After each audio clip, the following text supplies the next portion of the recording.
Iron is another nutrient that people often think those eating plant-based won't get enough of, because what food do we associate iron with? Meat, right? That's what people associate iron with.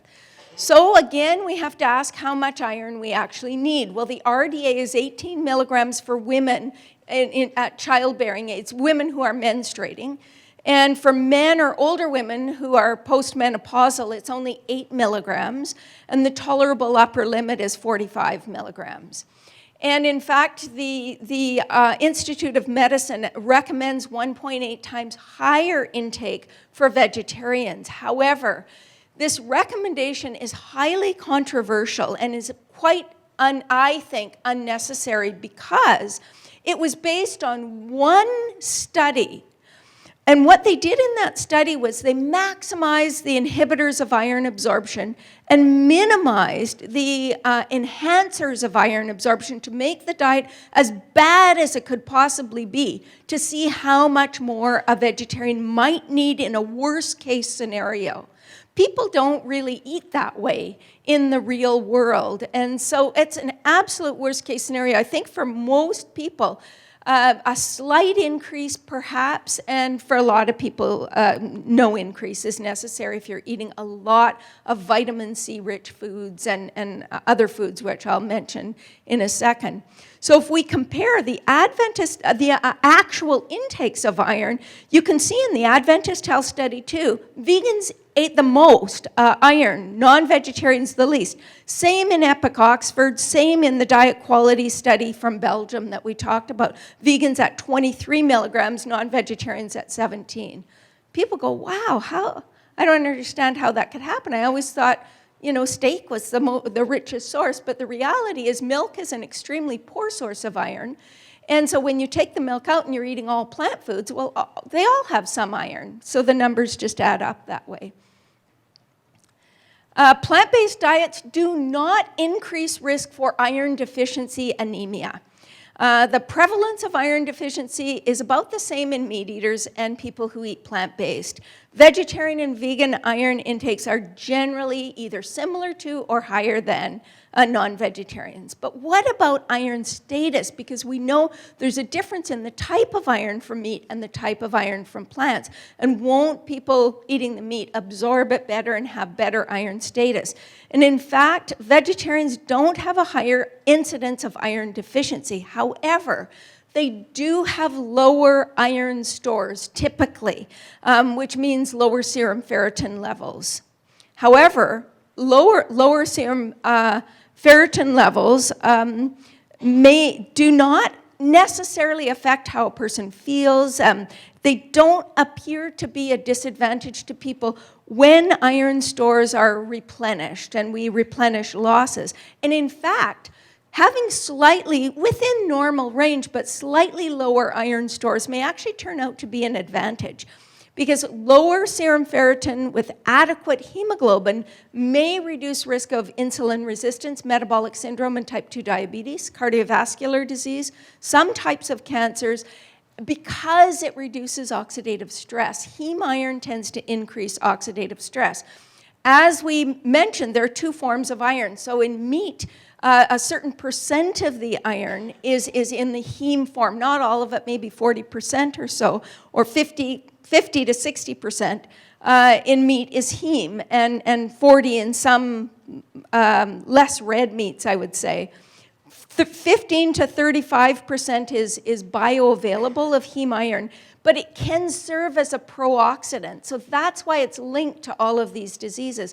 Whereas non-heme iron in both plants and meat, so the balance of the iron in meat is non-heme, it's only 1 to 23% bioavailable, but the bioavailability depends on physiological iron requirements. So if you're iron replete, you absorb less. If you're iron depleted, you absorb much more. In fact, your absorption can be 10 times higher when you're depleted in iron. So your body knows how to compensate for that. So maximizing iron status, how do we do that? We will want to moderate our intake of iron absorption inhibitors. We want to boost our intake of enhancers. We want to replace meat with legumes rather than dairy. And we want to select iron-rich foods within each food group. So let's address each of those. So iron inhibitors, what are they? Phytates, polyphenolic compounds, zinc from single mineral supplements, and calcium and dairy products all reduce the absorption of iron. So phytates can reduce iron absorption by up to 90%. We can partly counteract that with vitamin C-rich foods. Wheat bran is the most concentrated source of phytates in the diet. You should not, especially if you're eating a whole food plant-based diet, do not sprinkle wheat bran on your food. You don't need it. You get enough fiber from your whole foods you're eating. When you sprinkle wheat bran on your food, you're sprinkling your food with a phytate bomb, and it reduces mineral absorption, not just iron, but zinc and other nutrients as well. We can reduce phytates in foods by leavening, sprouting, fermenting, soaking, roasting. All of these things will start to break down phytates, which are essentially the storage form of phosphorus in foods. So that we can do. And phytates aren't all bad. They actually can be anti-carcinogenic. They can be anti-inflammatory. So some phytates in the diet are not a bad thing. Polyphenolic compounds like tannins in tea can reduce iron absorption from a meal by about 50 to 90%. And they're most concentrated in black and green tea. So if you have problems with keeping your iron status where it needs to be, do not drink tea with your meals. Drink it between your meals, at least an hour or two separate from your meals. And we see lesser amounts in coffee, herbal teas like peppermint and chamomile, cocoa, and wine. So, and vitamin C and organic acids, again, can compensate a little bit for these polyphenolic compounds. So the second thing we want to do is boost our intake of iron absorption enhancers. And so, as I mentioned before, foods rich in vitamin C and organic acids like citrus fruits and red peppers, allium vegetables like onions and garlic have been found to enhance iron absorption. Beta-carotene-rich foods like carrots, spices like pepper and turmeric and ginger, all of these can help with iron absorption.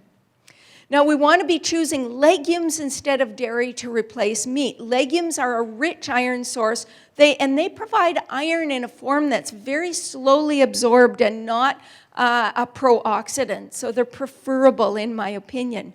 The problems with dairy are dairy is low in iron and meat is high in iron. So when people swap out their meat and potatoes for grilled cheese sandwiches and lasagna and pizza with cheese, they're losing out on the iron in meat, but they're taking in a food to replace it that's extremely low in iron. And also it inhibits the absorption of iron, so it's a double whammy. And so we see iron deficiency sometimes develop in people that become lacto-ovo, heavy lacto vegetarians, a lot of dairy products. So we want to select iron-rich foods within each food group. So within the legume family, soybeans, tofu, lentils are very rich iron sources.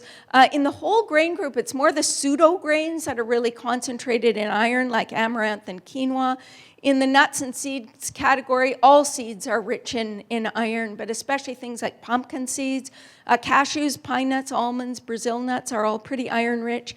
In the vegetable family, peas, string beans, green leafy vegetables, and then fruits like prune juice and dried fruits, and then other foods, fortified meat analogs. Blackstrap molasses actually, 2 tablespoons of blackstrap molasses has as much iron as an 8-ounce steak.